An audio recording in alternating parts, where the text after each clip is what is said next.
Today is August 8th, 2007. I am Cassie Potasic, and it is a pleasure to conduct this interview for the Dakota Memories Oral History Project in Dickinson, North Dakota. Can you please tell me your full name? Eva, Catherine, Helfrich, Mutschelknaus. When and where were you born? June 23rd, 1916, at Glenullen.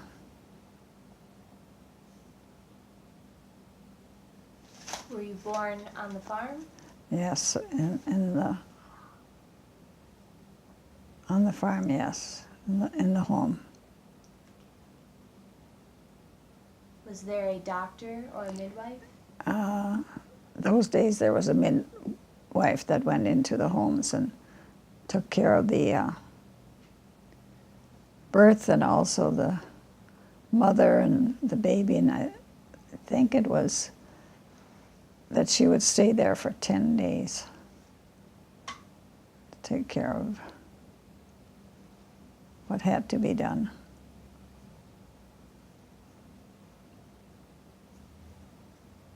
Have you ever heard an interesting story about your birth?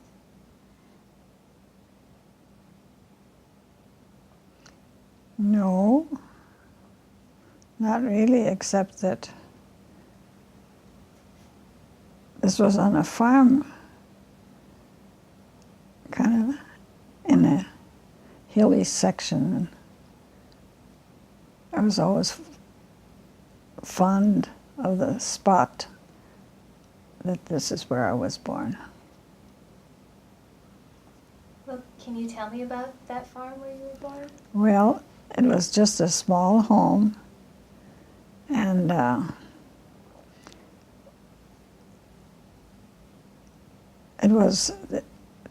they raised wheat and barley and I think oats. And then, of course, there was always a garden connected with those farm homes. And they raised their own cattle, and there was chickens, and there was hogs, and those are interesting times because, first of all, the garden, you would watch how that grew, you know, and when you could go out and pick something different at different times. And your meat, of course, came from the farm. They butchered the hogs and killed chickens and beef, you know. So we had all of those things.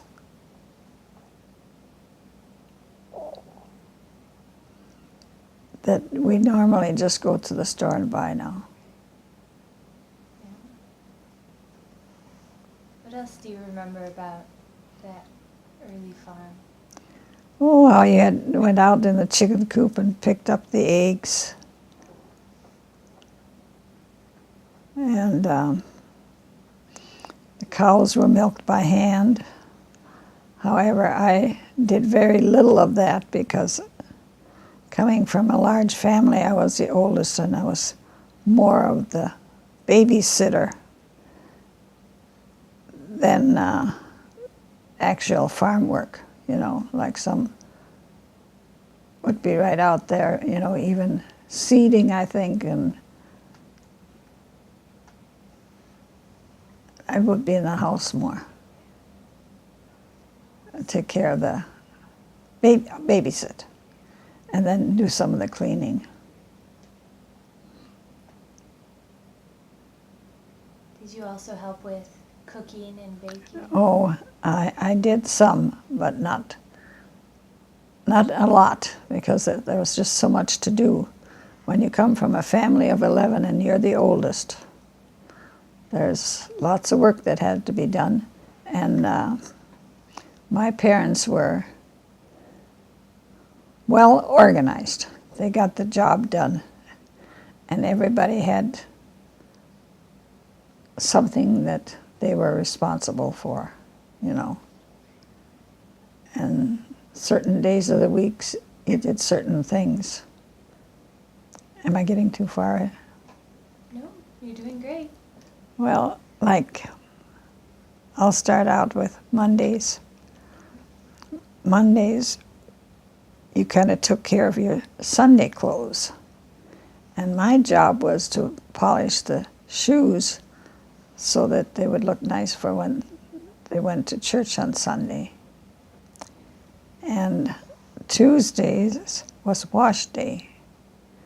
And you wash the old-fashioned way with a tub and a washboard and homemade soap.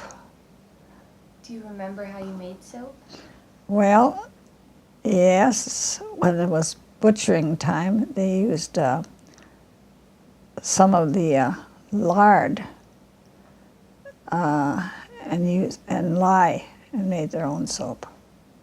That's as much as I know about it. And of course, with that big a family you had, it was a big job to get all those clothes washed. And then you'd hang them out to dry. Then on Wednesday, it was ironing day. You ironed what had to be ironed.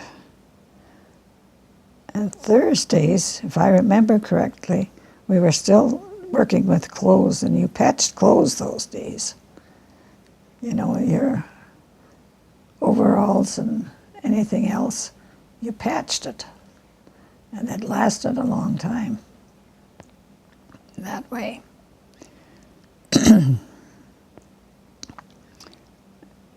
Now where am I? I'm Thursday, yeah. Friday, there was bread baking all the time. They made their own bread, and they had their own yeast that they made from potato. They called it an everlasting yeast. And you baked bread at least twice a week. And then there was days when you would bake cookies. And one of them that I remember so well was the sour cream cookie and the ginger cookies. They were so good.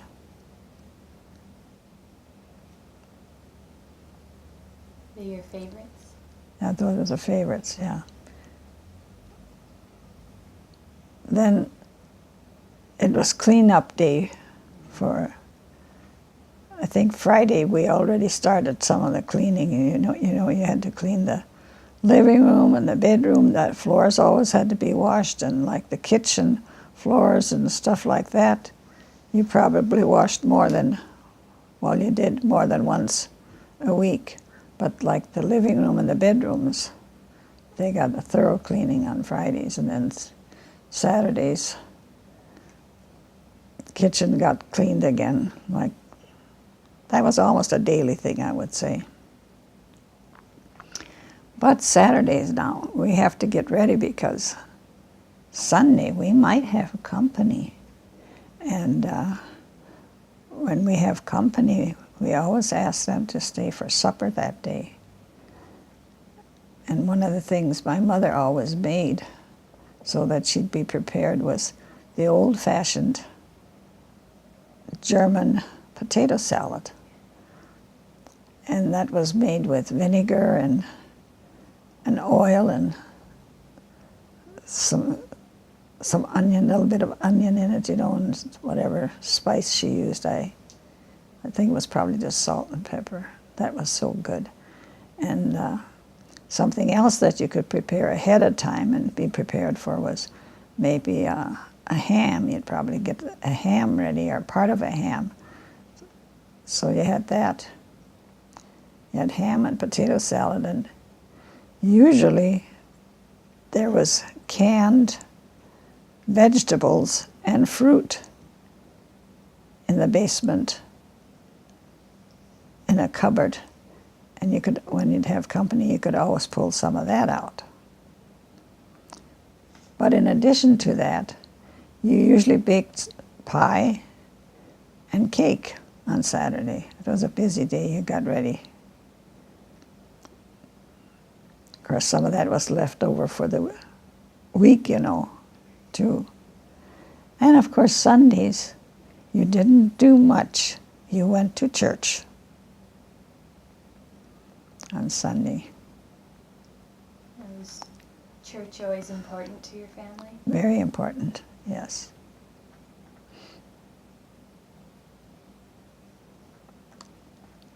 Then, sometimes maybe my parents would go visit a neighbor, or the neighbor came and visited them.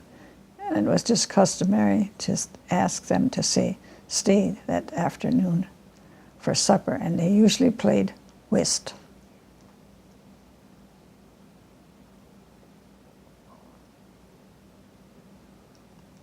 What other things did they do when they got together? Well, those days they celebrated what they called names days. And that was always a real happy time. There would be a lot of cooking and baking for that celebration, and they usually came in the evening too, and they'd come there for supper, and there was music, and they would dance. And one thing that I remember so well was the kitchen was small. There was quite a few people that came, though. There was always about, 4, 5 couples, and then some of them brought family too. But they had a happy time. The music played, and they would dance. But that little kitchen was made into a dance floor. You pushed the table back against the wall and put the benches on top of that, and the chairs would get out of the way, anything that was in the middle, and they could dance. And that was fun. I always enjoyed that. What else do you remember about celebrations? Well,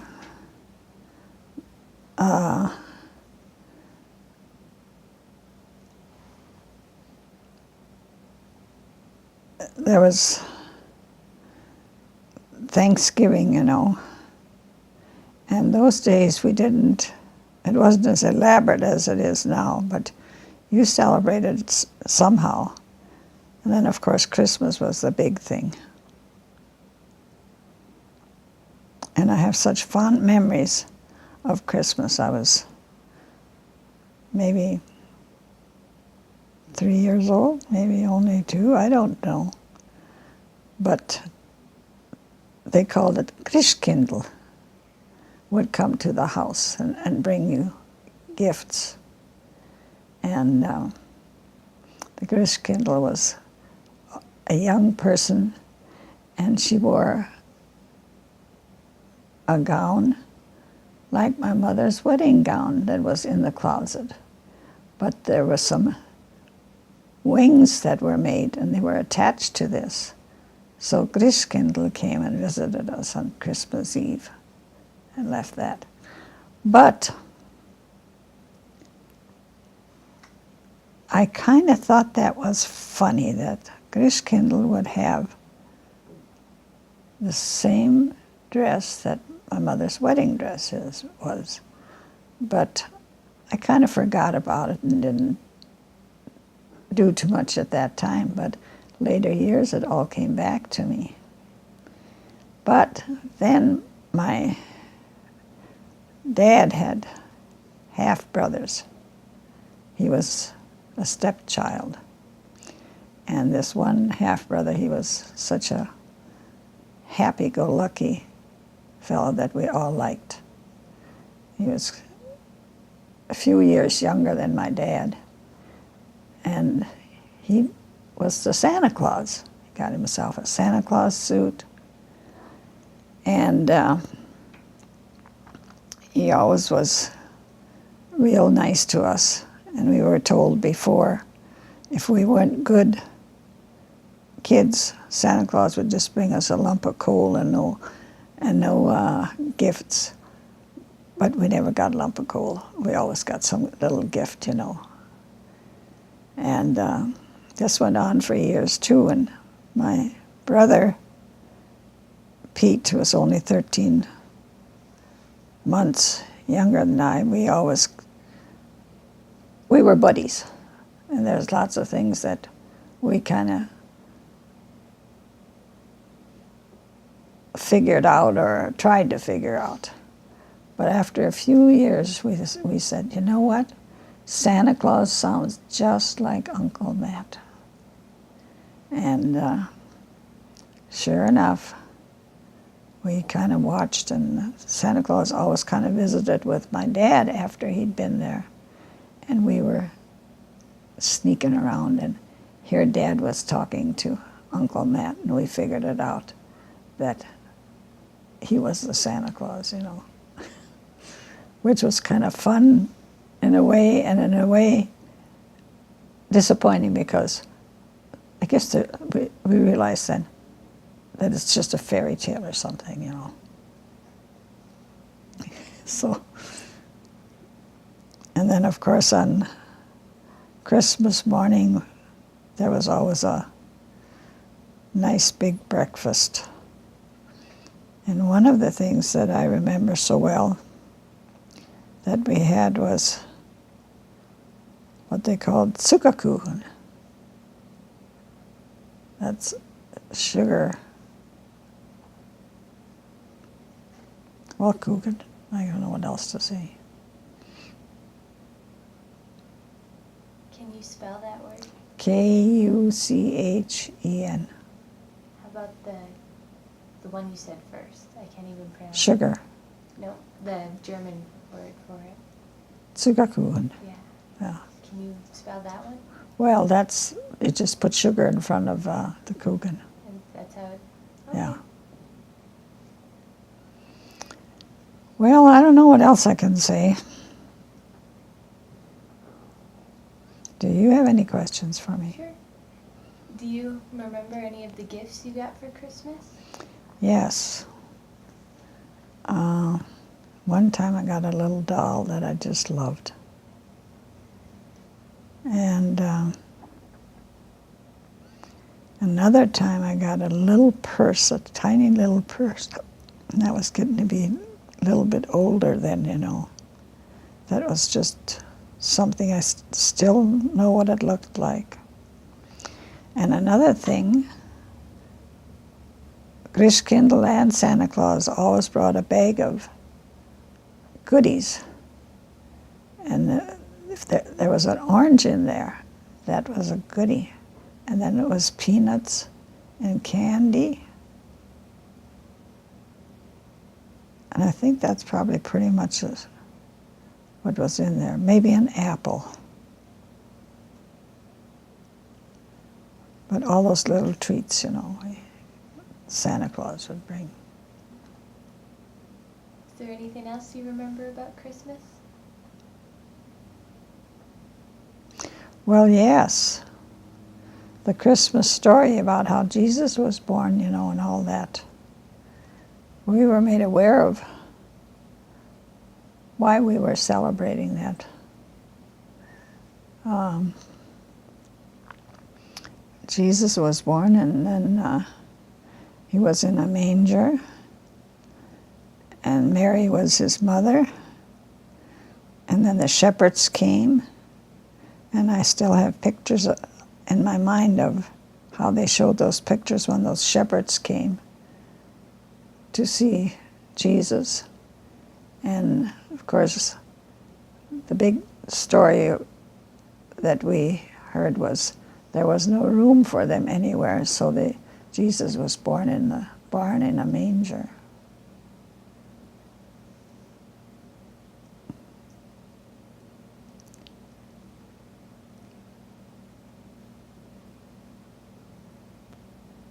That's pretty much, I think, about what I can remember from that. Then pretty soon here was that namesday party that I was telling you about, my dad's name was John, and that was always 2 days after Christmas. And sometimes there was leftover baked goods, but you always had I called it a feast. You cooked and you baked for the namesday too. Neighbors came over? Oh, yes. Mm-hmm. Do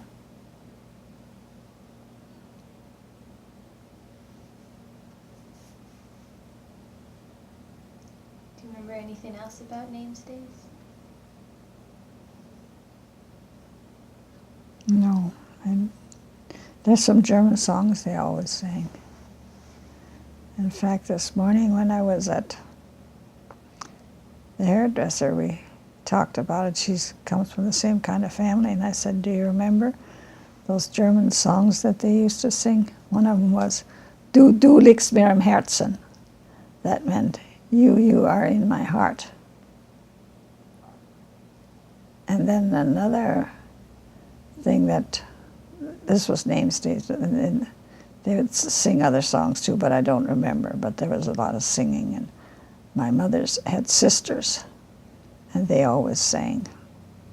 And another thing about my mother, she would get up in the morning and build a fire in that old-fashioned coal stove.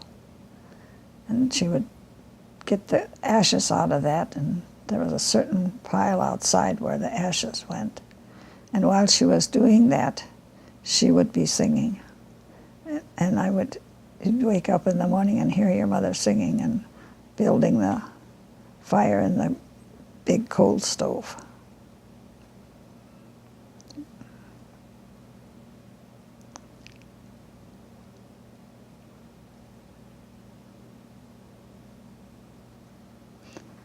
And another song that they always sang was, Großer Gott, wir loben dich. That means, Great God, we love you, or you've probably heard that. It's a German song that everybody sang. Great God, we love you, or something like that. There is an English version of it, but that was one of them that they sang a lot too. Well, I'm just going on and on. Oh, no, but we like that. And then we would visit Grandpa's place. And in the wintertime, it was fun because we'd get in what we called a sled, and the horses would pull the sled, and we kids would be sitting with some covers on us, and sometimes it was pretty cold, but we still looked forward to visiting Grandpa's place. When we got there, then Grandma always had such good old-fashioned food, that they used to have those days, like old-fashioned borscht. You know what borscht is. And then they made other things like Käskip, which was cheese buttons, and Grünbeerenschnitzel, yep, that meant potatoes and Knäpfle, or something like that. In German, I can tell you a lot of stuff, but I can't. You can tell us things in German, too. Yeah. And then Grandpa, he just loved, they had an old-fashioned organ that he played. And some of our cousins were there, too, and kids, about our age. No, I guess I was the oldest one. And then when we got there, he always wanted us to sing. He would play the organ. And one of the things he always wanted to know is if we learned any new songs in school last week. Well, sometimes some of them, I remember this was a must. You would sing My Country 'Tis of Thee. And you would also sing the Star-Spangled Banner. And then there was another one that was popular at that time, and it was called Sweet and Low. the kids sang all that. It was such a happy time. Then I discovered, too, you go upstairs at Grandpa's house, and there was a barrel there. And there was a bunch of books in that barrel. And I would go up there, and I would go through that barrel and find books, that were interesting. And a lot of it was about history. And I loved it.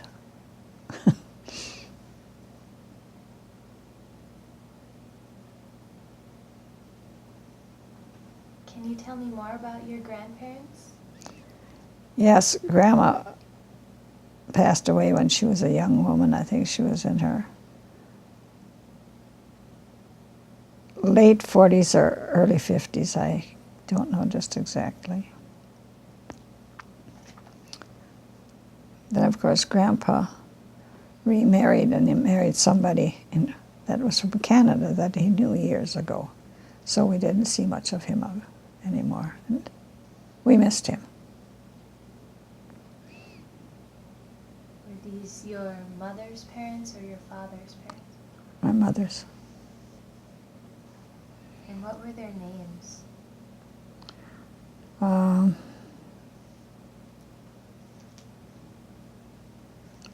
Her name was Pauline, and Grandpa's name was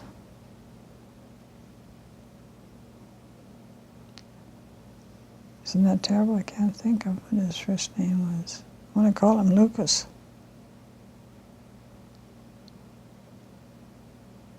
Put a question mark behind that one. All right.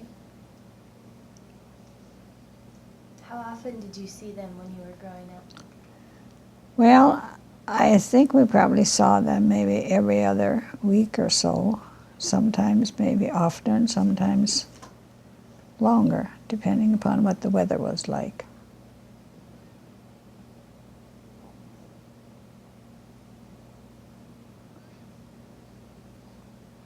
Did you ever stay with them?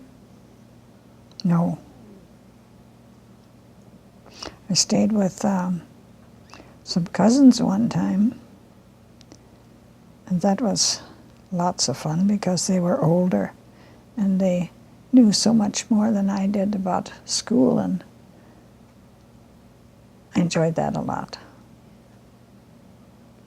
And which side of the family were these cousins? My mother's. I'm going to tell you some things about my dad. Well, that's all in that history that I... So it's just repeating, really. It's fine. You can tell us. Because when they came over here from Russia, they landed near, ended up near Richardson, North Dakota. And of course, Dad was just a baby then. No. Let me get this straight. Yeah, my dad was just a baby. But his father went to work and did well digging.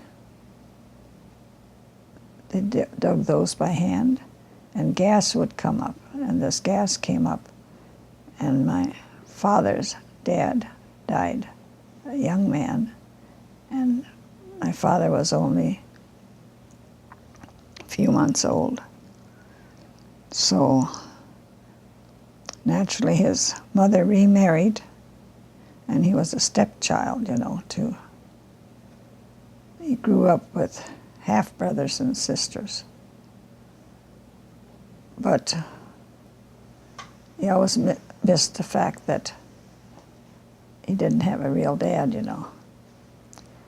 But he also, as he got older, did what they call work. He was what they would call a hired man at certain places. And there was one man there in particular, and he was an Irishman, and he taught my dad a lot of things, history and whatever, So they were real close. And one thing about my dad, he always said, you know, we're Americans, so we speak the American language. And yes, we learned the German language too. That was important. But his children were supposed to know the American language because we are Americans. And when we went to school, my mother was also someone that really believed in education. We could read,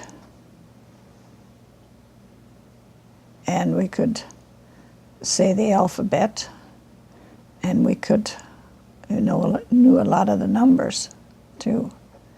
So that was a real plus when we went to school. Many of our neighbors didn't have that opportunity that our dad did. So they all spoke that German Russian, and they'd come to school and couldn't speak the American language, but we could.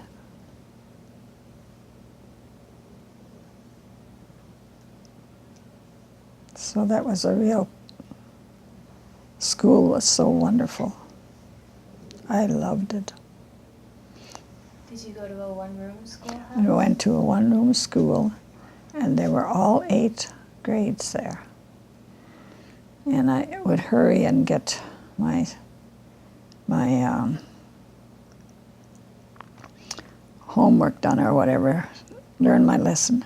Then I would listen what the others had. That was, geography and history were such interesting subjects, I always felt.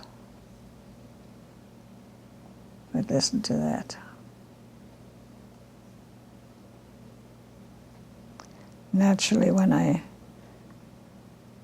graduated from the 8th grade, I wanted to be a teacher.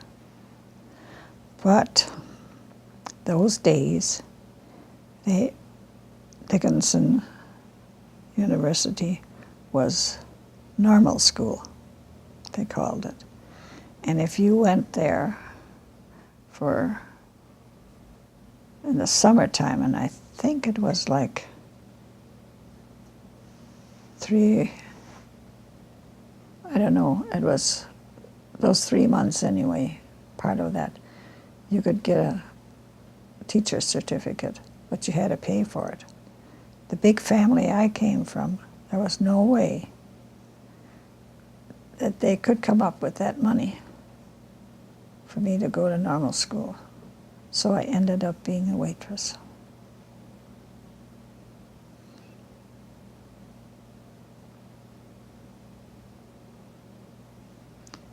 Which was all right. And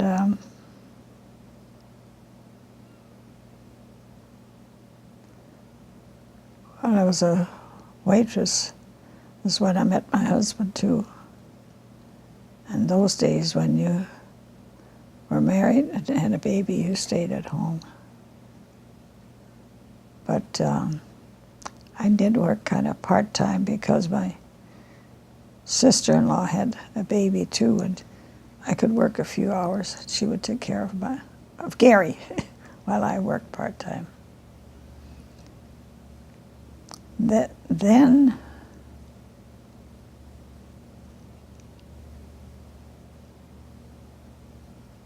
see, am I getting ahead of myself here?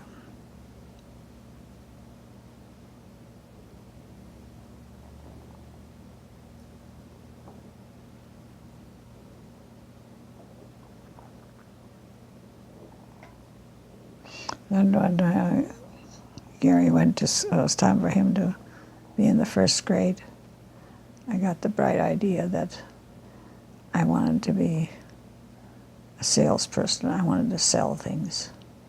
And we lived,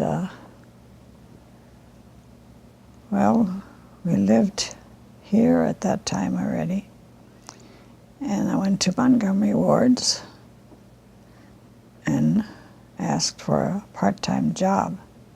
They said, well, we don't have a part-time job for you, but we have a full-time job for you.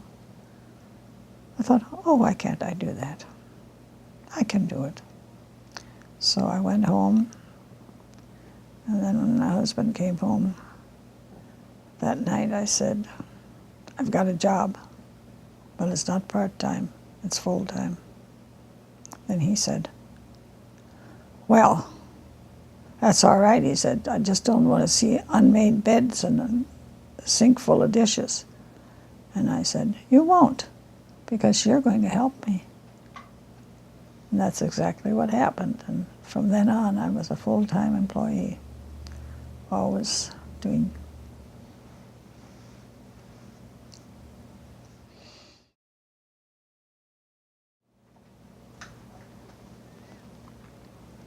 So far, I've been telling you about all the fun times, and there's some that, like we would, games we played. One was hide and seek, and another one was tag. And of course, sometimes we were naughty. We weren't always good. And there was a razor strap that they used to use for sharpening your razor blades. And the thing always was, you behave yourself, be good, or I'll get that razor strap out. And I don't remember really. We were threatened, but I don't think it was ever used. If it was, I've forgotten about it. And one thing that we did, that we had to do, was kneel in the corner when we were naughty and not talk. That was another punishment we had. What kinds of mischief did you and your siblings get into when you were growing up?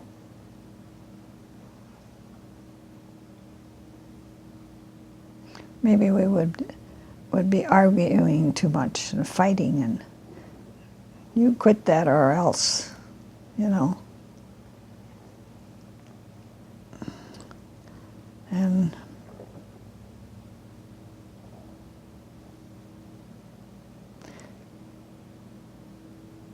maybe we ate cookies when we weren't supposed to or something like that. Those things I forgot.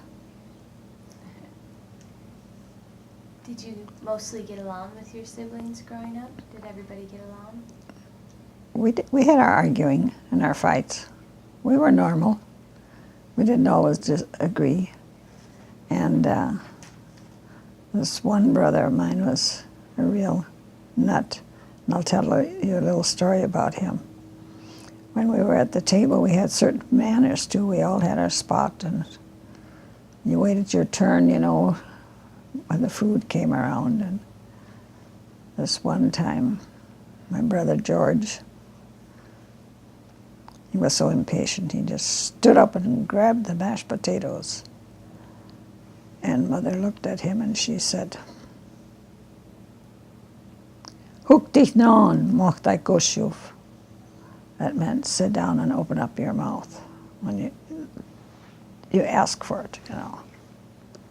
You don't just grab for things. And another thing, when he was so nutty, was years after, or it's after the families got together and everybody ended up at our house. And we had lots of people here, so I gave everyone a job to do. This is your job and this is yours. And I said to George, and here's the McGee closet, and I've got my folding chairs in there. You get out the folding chairs. He looked at me and he said, "Okay, Sarge, remember you're not down there at that store." So, of course, we all laughed about that because I was being bossy.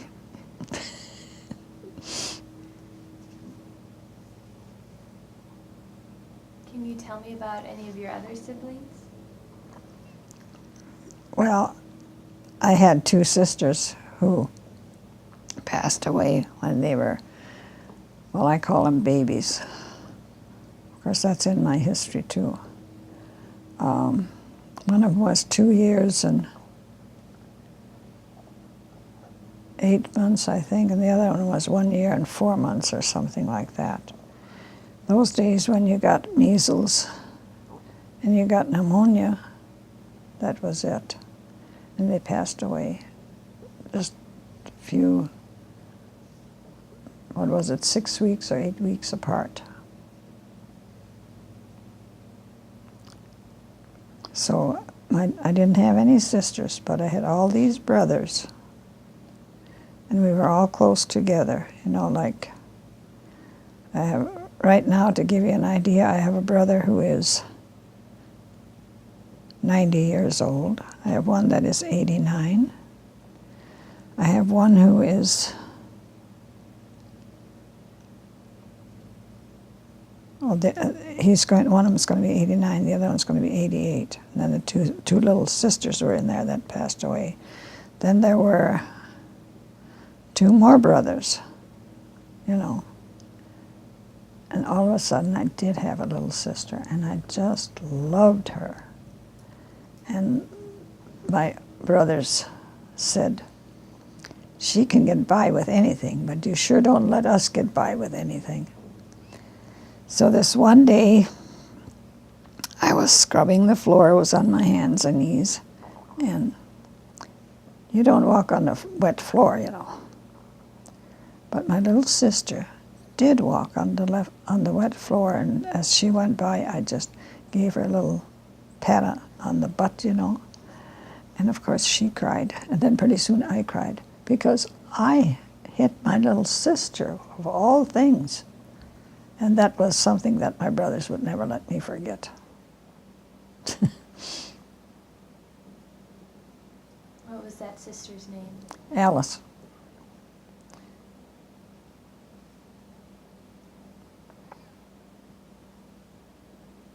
And I was 15 years old then.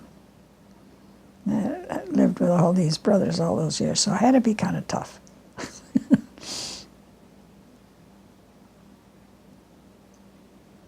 You mentioned that you were close to your brother Pete? Yeah, he was the oldest one, yeah. We always could kind of figure things out, what was happening, Or tried to, anyway. Can you tell me more about him? He was a very, how should I say, he was the kind of person who did things the way they're supposed to be, very particular. And Mother tells the story about when he had dirty hands. He wouldn't touch anything. He would have his hands open and push a little chair up to the wash basin and wash those dirty hands.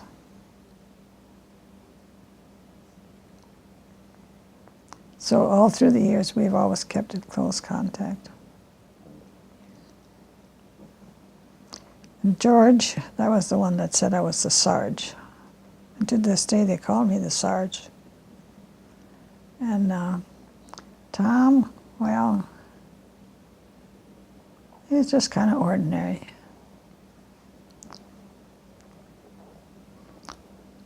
But they were good kids. That's all I can say when I think about it now. We disagree sometimes and argue. But don't ask me what about. Okay. Well then. And then my husband, when we got married, he was working for a truck driver. And then pretty soon, those were the years that the jobs were not very plentiful.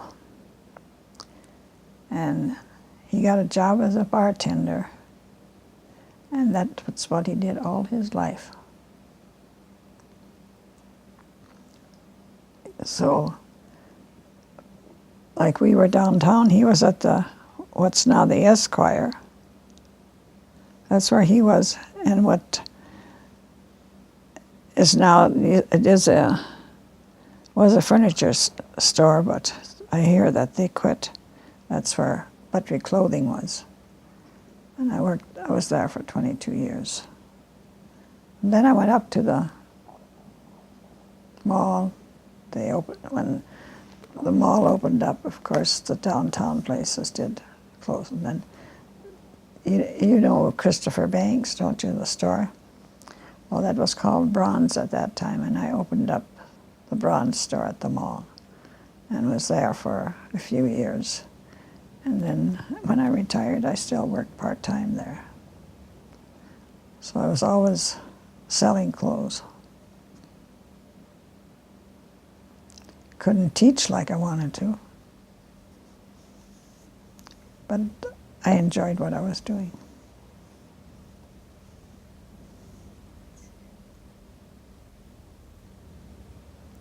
And as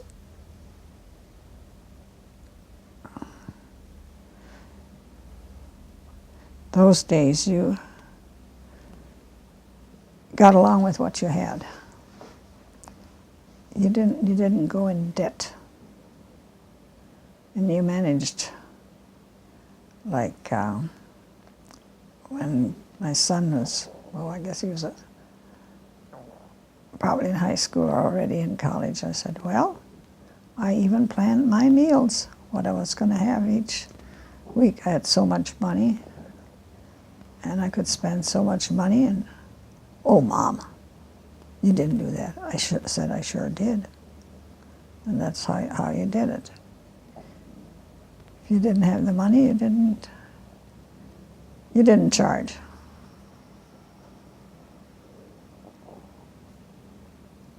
So you just organized and got along with what you had.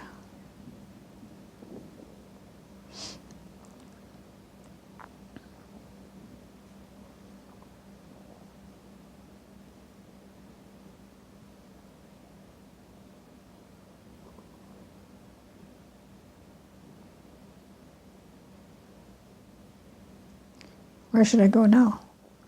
Well, actually, before we entirely leave your family, could you tell me a little about your mother? My mother was a very organized person, very loving too. She loved us kids so much.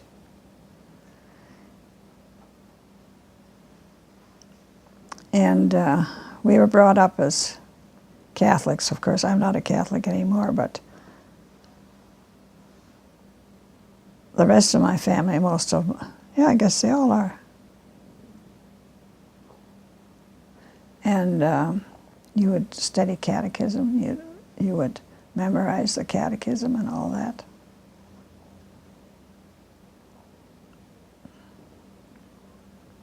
And there was times for prayer, you know. And times for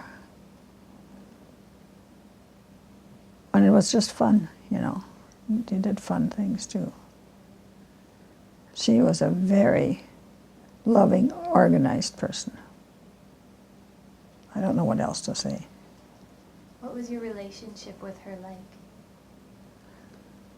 Well, I knew when she said something, she meant it, and I did it.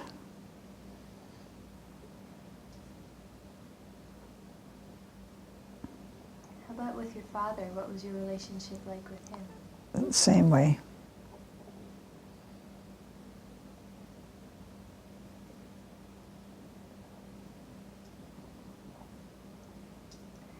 Which parent was the stricter parent?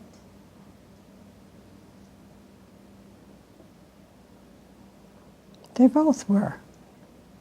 I wouldn't say one was stricter than the other.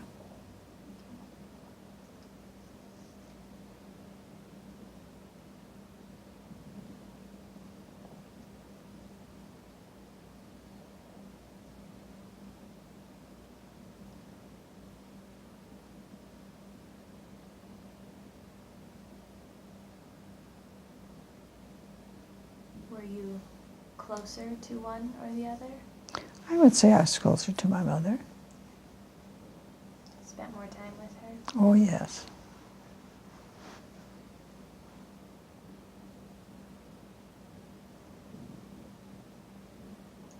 Is there anything else you'd like to tell me about your parents?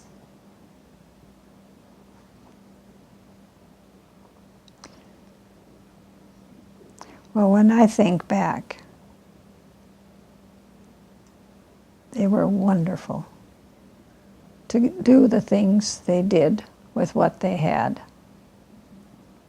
And family meant a lot. Well, to all of us. We were a family, and that was...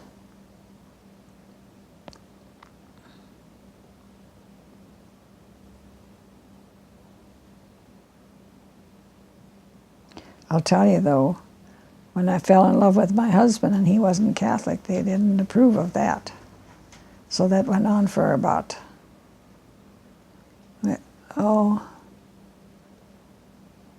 well, we knew each other for 2 years before we got married.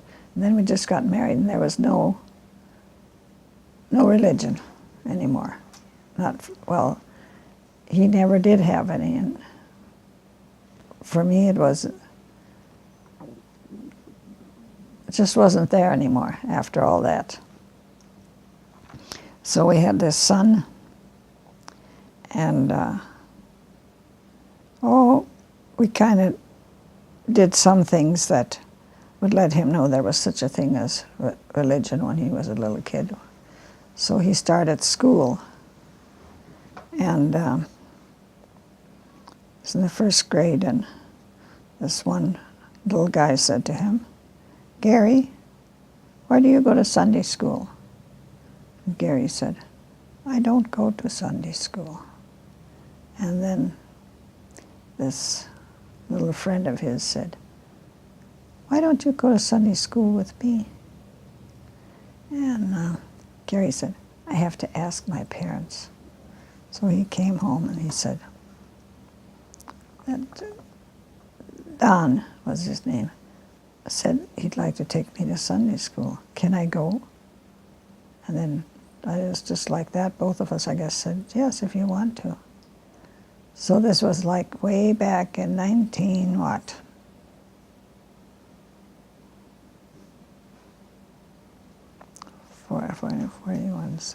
48 or 49. We started Sunday school there at St. John's Lutheran in Dickinson here. And that's where we've been all these years.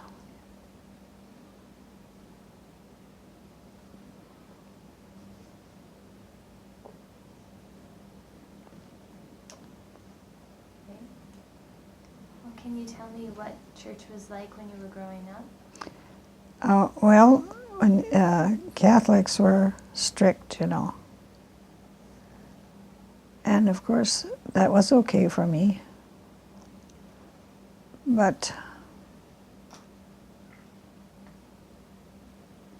as I got older, and what happened to me, fall in love with somebody who's not Catholic, that was a big sin.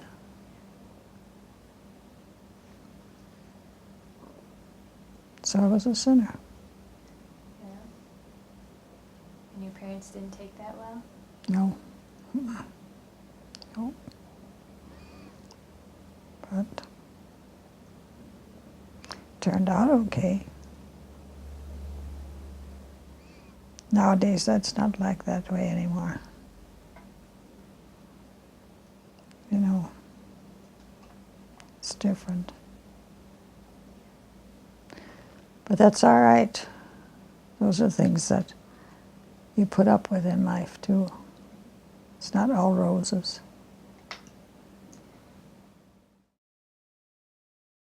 The years, you know, I was always a businesswoman. And as such, there are certain things that you did, you know, that you belonged to. One of them at that time, they had an organization that they called Zonta, Z-O-N-T-A, that is no more. But you always learn from, then I belonged to business and professional women for a few years. And that was educational, but also enjoyable. And then through during that time, you also belonged to different committees. Like you belonged to the retail committee, you know, when you were a store manager or a manager of anything. And at that time, I was the only woman on the retail committee. And it was an education, but I've sure learned a lot through the years that things have changed. Those days, you were a woman, you know. And this one time, I probably was with the retail committee maybe 4 or 5 years. And we always had these projects that we did, you know, to promote business and everything. And this one time in particular, most of the time the men were very, very nice to me, and he was too, but a remark that he made that I never forgot. He was at the head of that committee that time, and he said, "Well, fellas, what do you think?" So I thought, okay, I'm not a fellow, but I accepted it. A few years later, I said to myself, oh, you know what I'd have done, what I'd do now if they had said that to me? I'd say, okay, fellas, how about me? But I never had that opportunity to really do that. But it's surprising how, through the years, what women really did to where we're at nowadays. And the fun stuff that I liked was, like, we had a birthday club. We had, I played bridge, and to this day I still play bridge.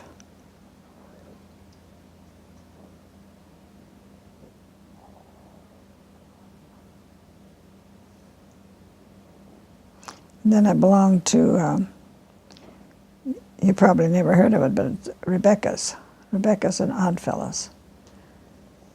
They, and then of course there was Masons at that time and Eastern Star.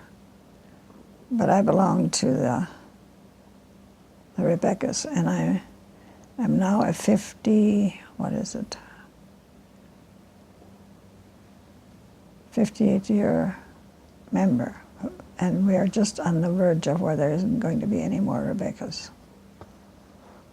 See, some of those organizations. And like for the boys, there was what they call D-Malay, and that was connected with the Masons.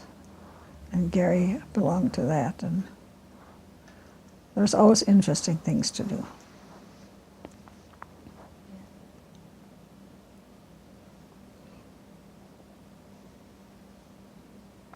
And now I have to take it easier because I don't have the pep I used to have.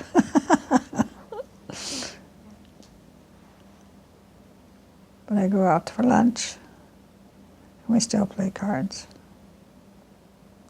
And I still belong to the Hospital Auxiliary. You've probably heard of that. And it's surprising what you do. And I did it after I retired. And I loved it. Like, I spent many years in the medical department and made friends there. And to this day, I still embroider dish towels that go to the gift shop and are sold. But that's about the end of it. I'm not in there working like an employee anymore. You said you embroidered dish towels? Yeah. Mm-hmm. Did you do a lot of that growing up, too?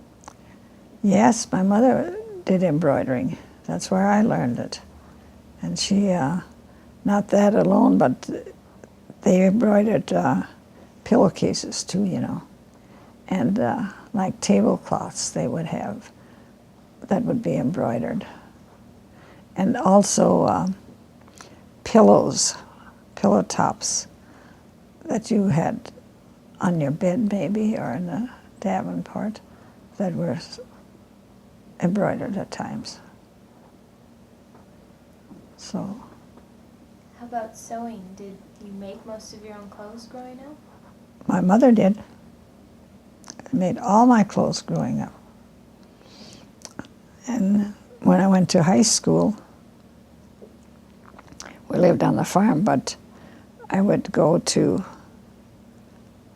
like Sundays, I'd go to town and stayed with my aunt and we took all the classes. And then on Friday nights or maybe Saturday morning, I would come home.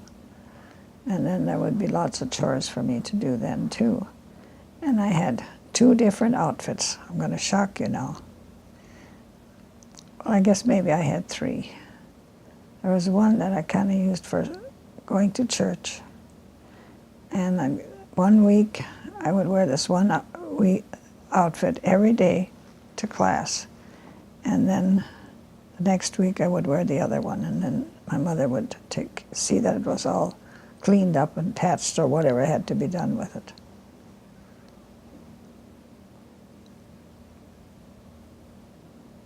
How about shoes? Well, shoes,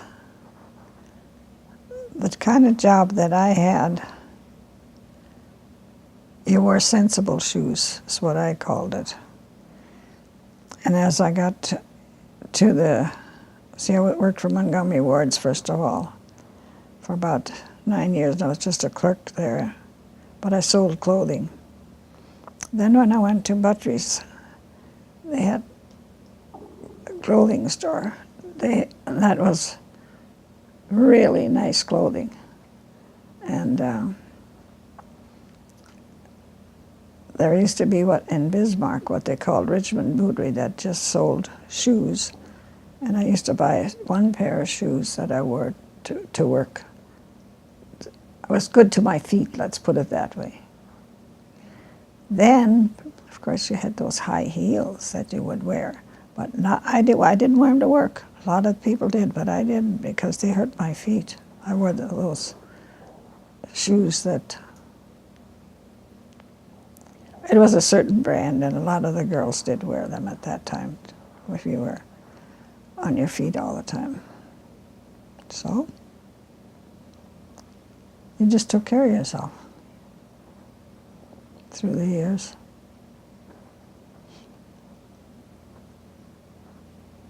I still have a couple outfits that I had when I was the store downtown, Buttrey's. Kind of keepsakes or whatever you want to call it.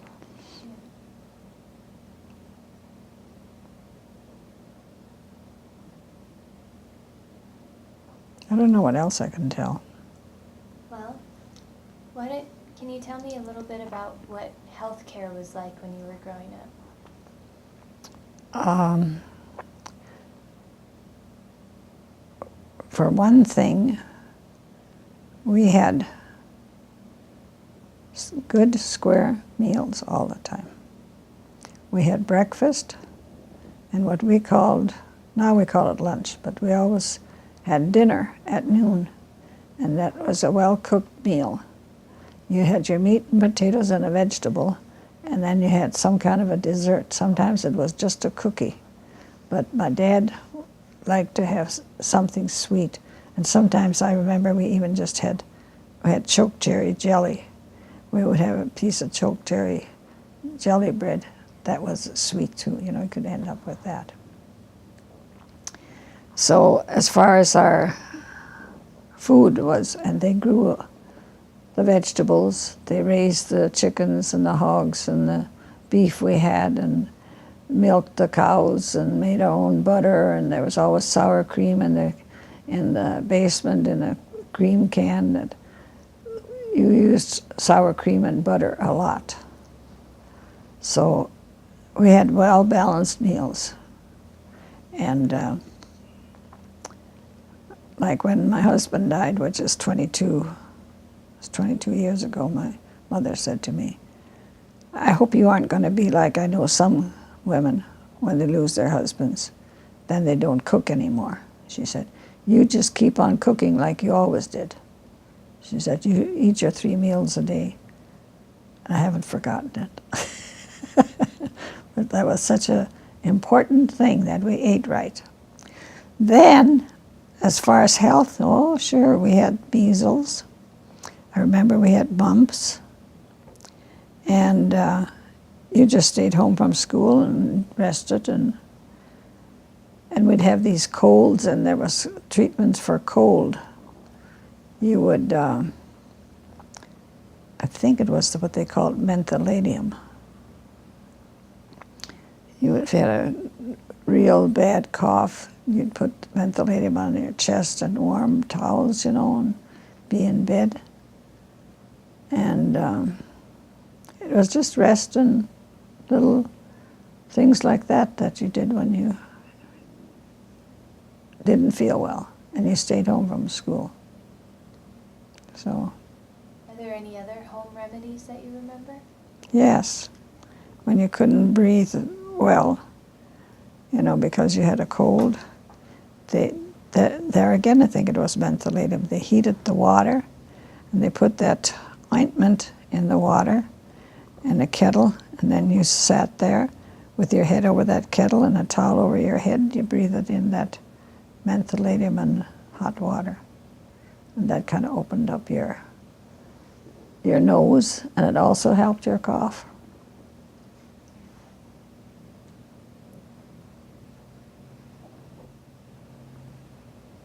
And of course, you always kind of took care of your hands and your feet. I remember you didn't let your hands get chapped.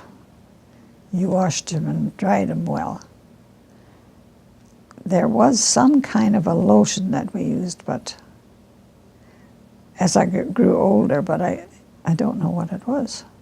Of course, there was always Vaseline in the house, too. And to this day, I think Vaseline's a wonderful thing.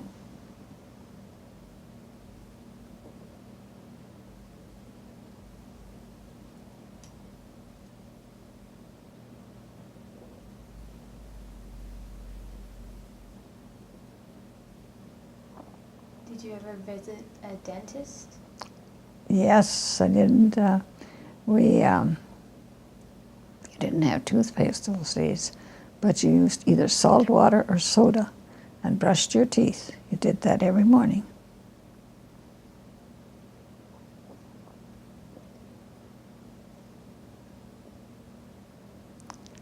And I didn't go to a dentist until, oh my gosh, I think I'd been married about 2-3 years already. And I went and I didn't have anything wrong with my teeth.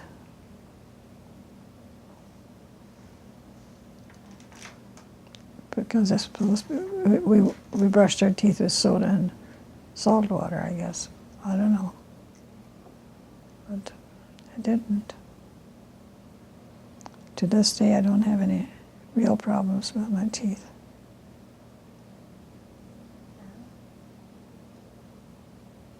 Did you ever visit an eye doctor as a child?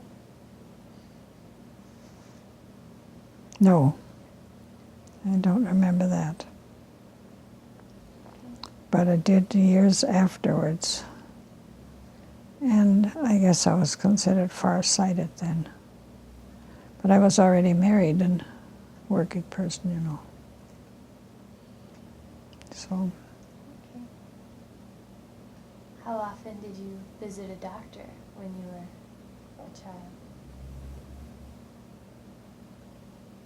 I don't remember visiting a doctor. Just go to see a doctor. Okay. I don't think I did. Fair enough.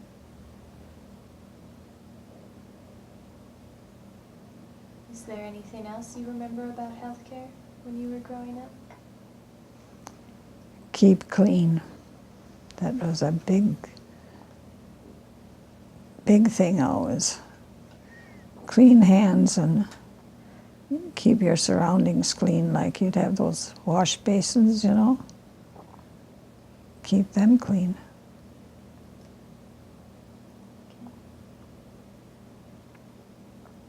And of course there was a Saturday night bath, I have to tell you that. There would be a wash tub on the coal stove with some hot water in it. And we all took baths on Saturday night. I was the oldest, and I was the only girl for so many years. So I got the first bath. And then we all used the same water too. Have you ever heard of that? I mean, had you ever heard of people doing that, using the same water? Yeah, we did. Every Saturday night. Huh? Every Saturday night, yep.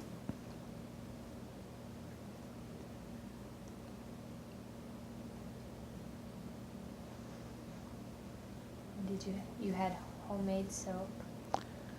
No, for that, there was a bar soap that we used to wash our hands with and a bath. And I want to say it was probably called Palmolive. It was in kind of a green wrapper, I think. We used regular soap, bought soap for that. We used the homemade soap for washing clothes for many years, but eventually that went out too, you know. Right. And of course, talking about things that happened at home. Now I'm going back again. That's okay. But there would be what we would call the butchering days. Yeah. And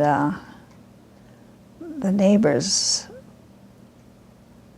always helped each other out. And when they killed the hogs, you know, they would make sausage and all that stuff, and lard, and I just hated that day because there was such a terrible smell in the house. I didn't like it.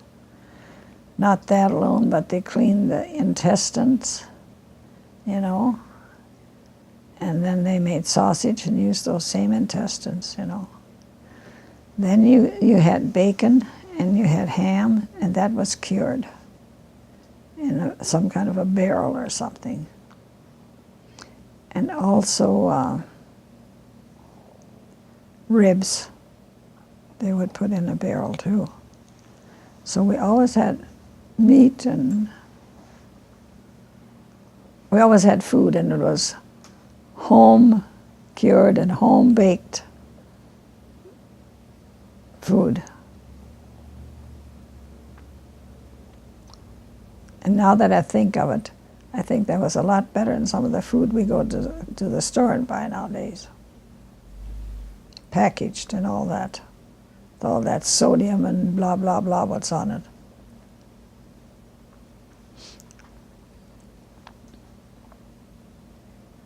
So I would say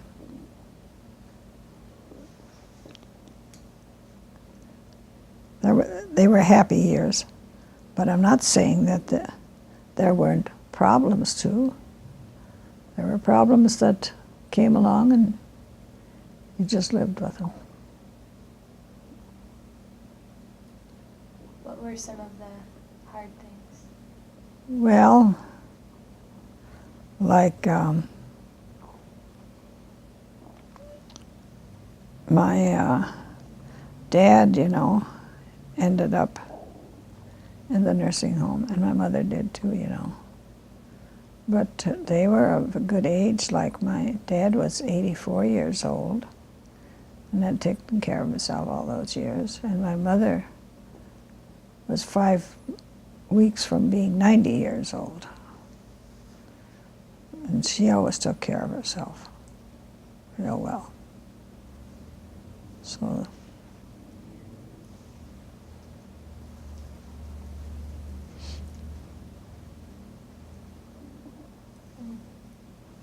Curious, do you remember the dirty 30s very well? yes, I do. Can you tell me about them?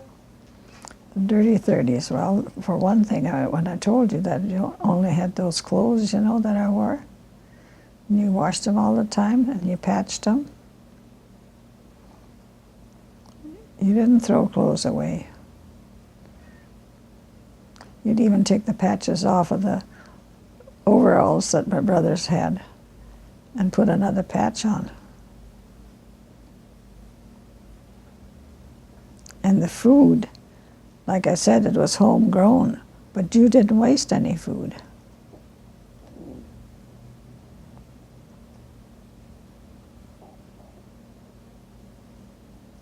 And like they'd buy groceries, and you would get a bag of candy sometimes with the groceries, and that was such a thrill. It was hard candy.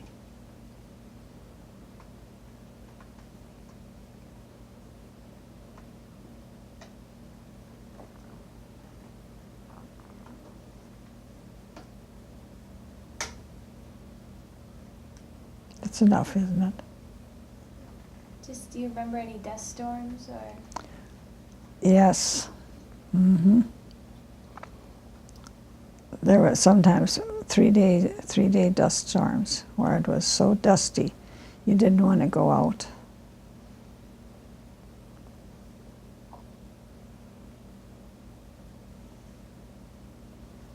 Right. Do you remember anything else about the Dirty 30s?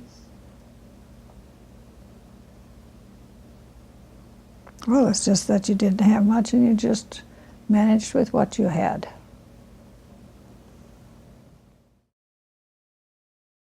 I received an award when we had our Heritage Festival once a year, and it was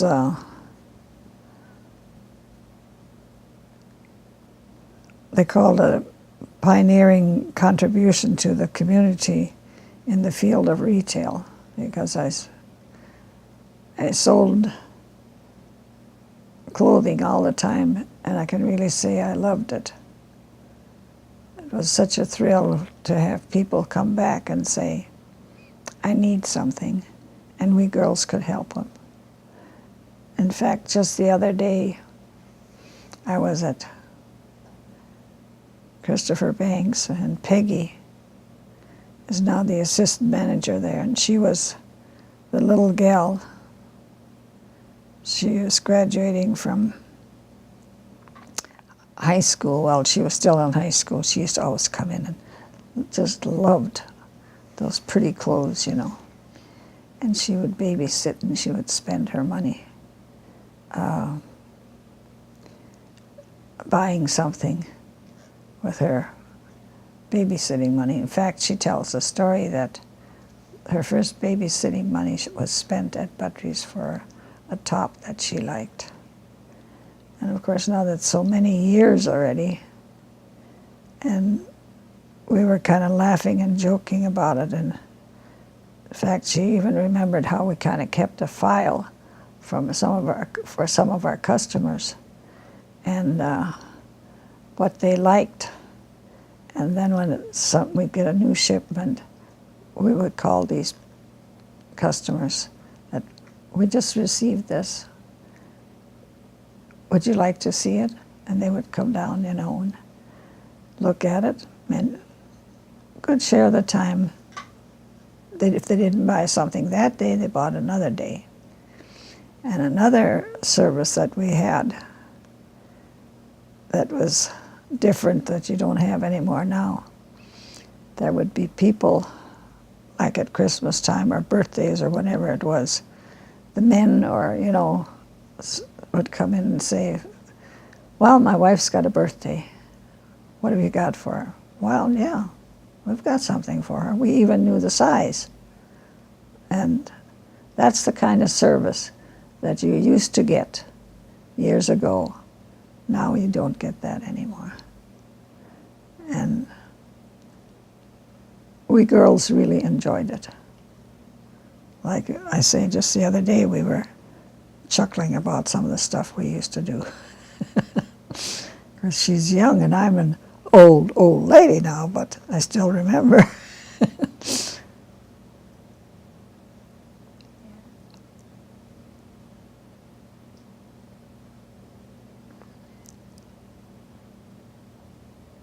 And we'd have like Christmas parties for the girls. We'd all have that and exchange gifts, and it was like a family. It really was.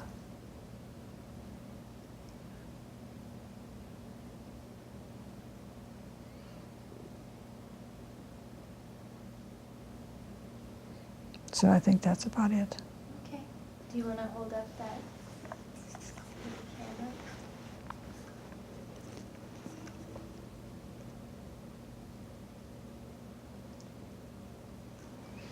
Thank you. All right. I just have a couple more questions. Okay. for you. What was the most stressful memory of your childhood?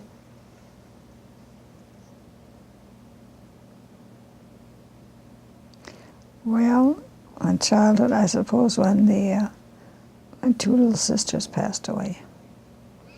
I was a second grader then, in the second grade, but I haven't forgotten it. And I'm going to tell you something cute that my grandma said, and I've never forgotten it. She said to me, "Don't feel so bad. God looked down on earth, and he does that." She said, he has to pick something for his bouquet. And she said, sometimes there's just a lot of old, dried up flowers, I guess is what she said. But he needs some fresh flowers too. And that's why he picked your two little sisters, because he needed them for his bouquet.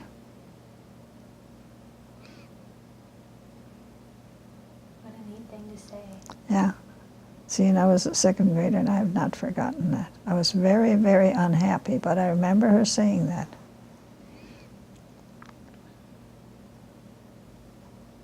Okay. I can't think of anything else right now, so if you have any more questions. What's your happiest childhood memory? There were so many. I don't know what I could say would be the happiest, because and another thing that we did for celebrations, like one thing that I didn't mention was they used to celebrate July 4th, Okay. and that was at my dad's home.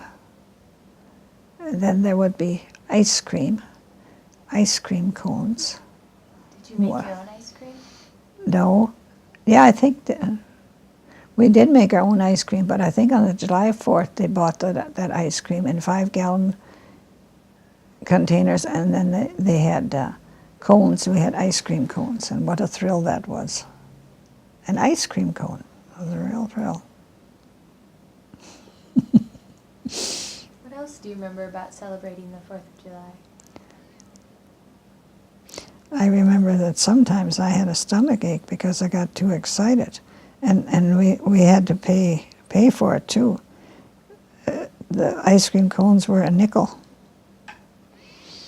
and I would be so anxious for that ice cream cone that sometimes I ended up with a stomach ache.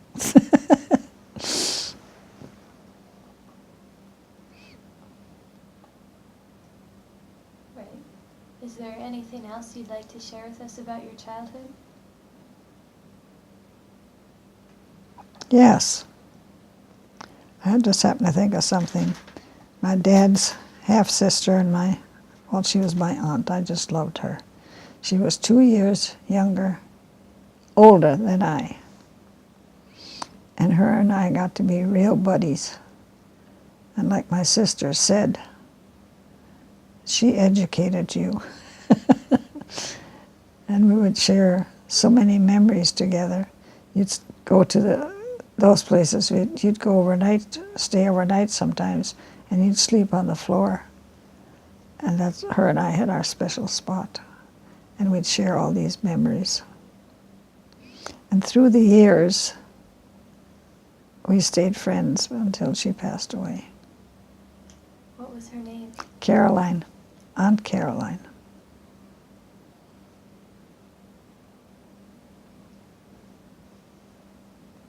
you tell me anything else about her?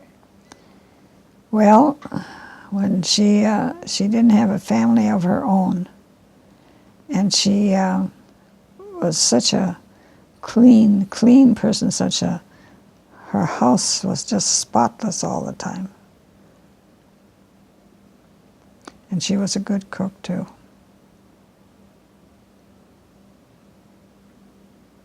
And she ended up in the nursing home at Glenullen, so I used to get to see her, after I was an adult and she, but not as much as when we were little kids.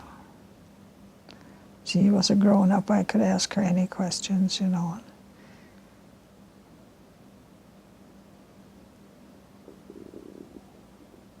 she'd have an answer for me.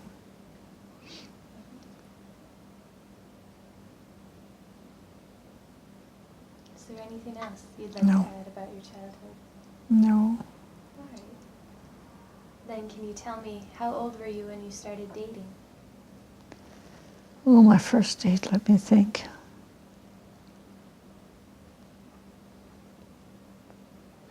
I was a freshman in high school.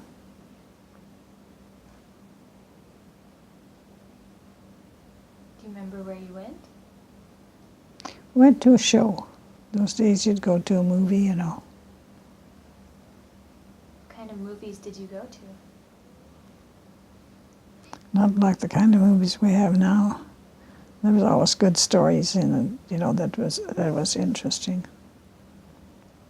Did you go to any westerns? Yeah. Went to westerns, yep. Not very often, though, because you had to have money to go. Do you remember how much it cost to get into a movie? I want to say 25 cents.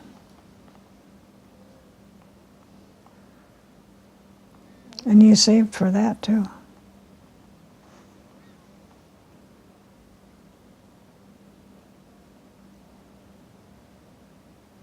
What was something else you did for dating? Other activities? They used to have barn dances. And we'd go to a barn dance, and now they have this Happy Joe or Big Joe polka dances on Channel 55. Watch them sometime, then you'll know what I'm talking about. It's polkas and waltzes and square dances.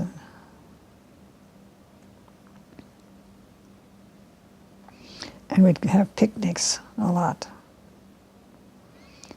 Somebody would bring one thing and somebody would bring another, and we'd have a picnic down by the river or down by a creek, Some of the things that were enjoyable.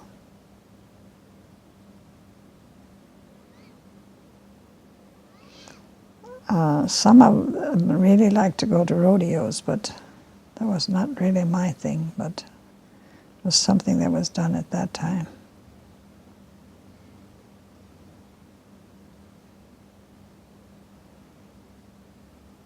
All right. When and where did you meet your husband? In the cafe. I was a waitress. And it was the gal that was working with me. It was her brother's friend. And he came into the cafe, and that's where we met. Do you remember what your first date with him was? Well, I suppose it was a movie, too, because that's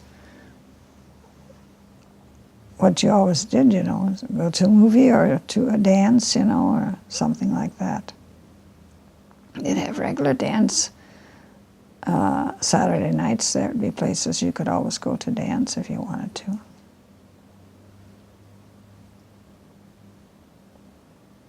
What was his name? Emil.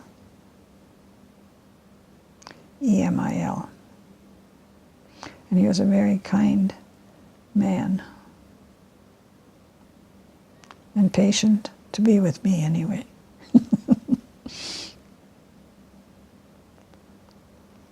How long were you together before you got married? Well, we knew each other for about 2 years.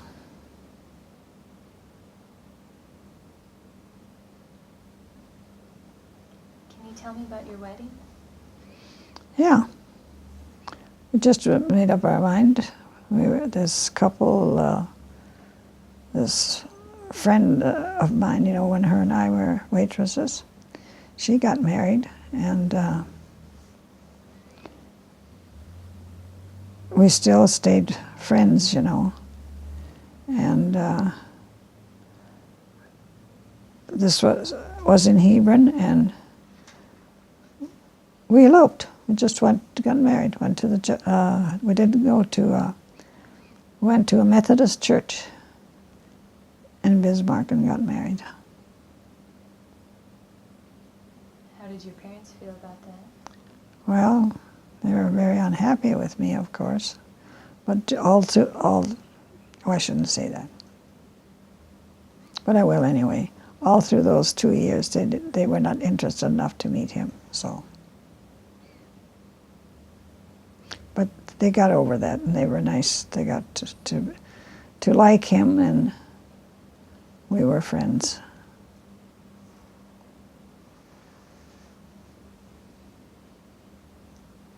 Did you have a honeymoon or anything? No, we just went out to eat that same night. And when you went out to eat in a restaurant those days, that was something. Where did you go to eat? It was a cafe in Bismarck. No, I guess it was Mandan. Remember, we had to go down to a basement. This was a place that people went to at that time. Don't ask me what we ate because I forgot. All right. Is there anything else you want to share with us about your wedding?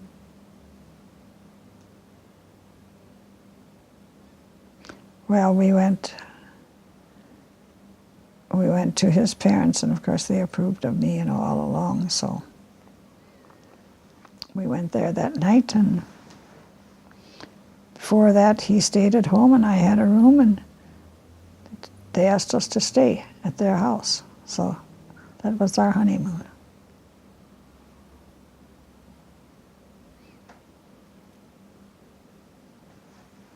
Right. Is there anything else you'd like to share?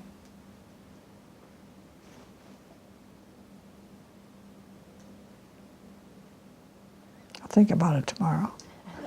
All right. Well, why do you think it's important to share your life story? Well, I think that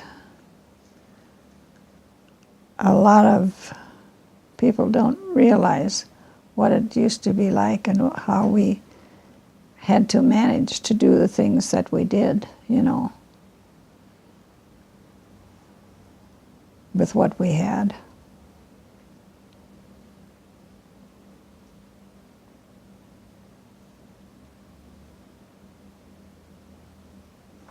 And I think some of it is kind of funny. You probably laugh at it and say, what was the matter with them? You know, why did they do that?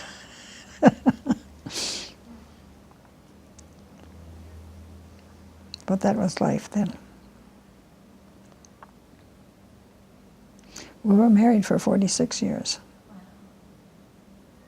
So, and my son and his wife were married 40 years last Monday. So, I'm an old timer. And they were here 2 weeks ago and spent 6 days with me. And whenever they come, they always find things that they can do for me. Like one year they painted my fence in the backyard, but the fence was getting old. So last year I got a wire fence.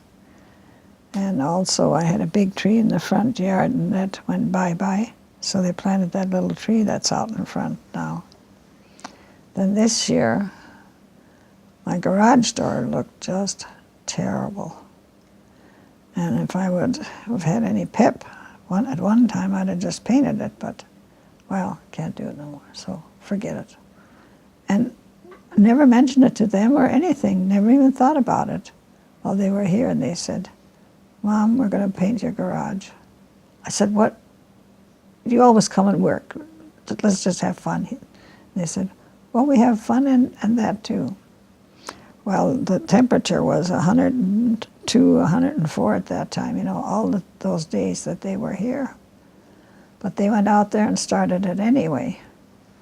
And it was hard work, and the neighbor next door noticed they were out, and he said, what's the matter with you two?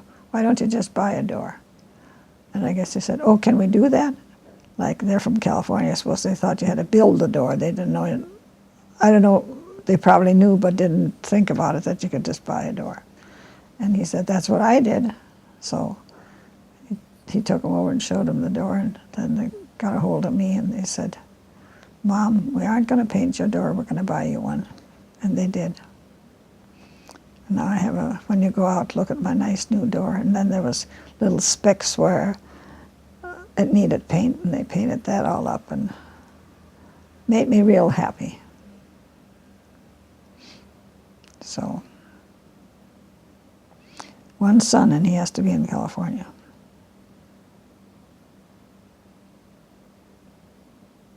It's nice that they can come and visit, though. Yeah. Mm-hmm. And many years we went there all the time. We did interesting things like, you know, you'd go to places like Hearst Castle and all the wonderful places in San Francisco, and we went to see some of those wonderful plays like My Fair Lady, and every time we went there we did something that was really wonderful. So it's good memories. Are there any other thoughts or observations you'd like to share with us? I think I've said enough. All right. Well, thank you so much for doing this for us. Well, thank you for coming in, because I can honestly say I enjoyed reminiscing with you. Good, I'm glad. Yeah. 'Cause we enjoy this too.